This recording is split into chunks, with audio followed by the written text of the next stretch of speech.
It was a cold December afternoon in 2004. Sunday service was just done.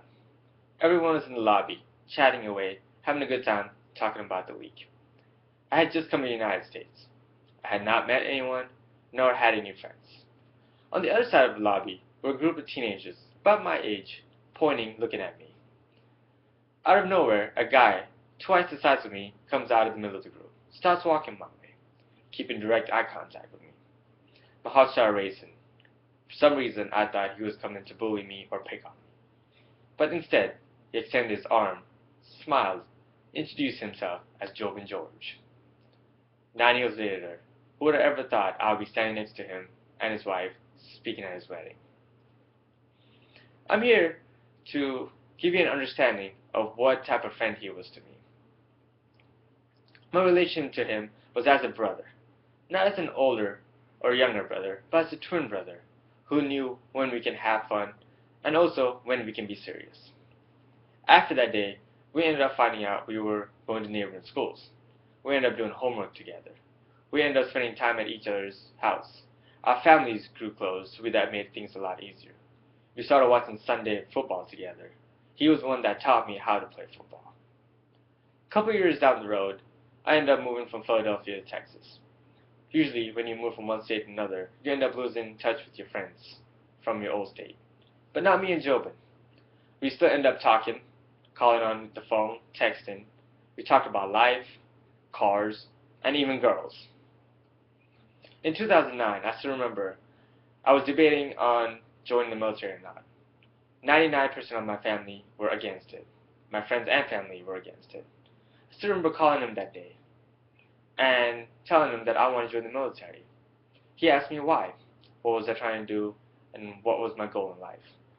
I explained everything to him, and he told me if that's what made me happy, and if that's what I want to do, to go ahead and do it. Today, I can tell, because of him, I'm a proud member of the United States Air Force. Now, I talk about everything that he's helped me do, but there is a quality in him that I admire the most, his resiliency. As we all know, his father passed away in 2012. I still remember getting that phone call in the middle of the night when I was deployed. He called me to tell me this news. After this tragic incident, I've heard and I also seen the way he came back from it. Being the only child in his household, he took care of his mom, he took care of the house, took care of all the orders of the house. And not to mention, it was finals week when this happened. He got all straight A's in all his college exams. I know if something tragic were to happen to me, that I can look to him and he'll be a strong pillar for me. Jobin, I know your dad's looking down today, smiling and saying that he's proud of you. On a lighter note, in our friend circle, we call him Papa Bear. We all know that we can depend on him for anything. We all know we were there when we got drunk at 3 in the morning, and of calling him. He would come out of bed, come pick us up, take us to his house, put us in the spare room, and make sure you're good to go. I'll end on a little story. We were in Vegas last year for his bachelor party. I'll make sure I'm not going to bring out any details. One night we went out drinking. It was his bachelor party, keep in mind. We all got drunk. It was 4 in the morning. He lived up to his name of Papa Bear, put us all in the limousine, brought us back to the hotel, and made sure we were good to go.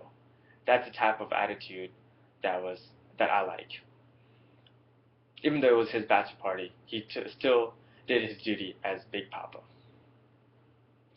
Kindness, protection, loving, brotherhood, witty are some of the words to describe him. I urge everyone in the audience to be more like him, to step out of your comfort zone, meet people, be warm-hearted, be nice. Because one day you might end up meeting a person that could end up being your best friend or maybe even your best man at the wedding.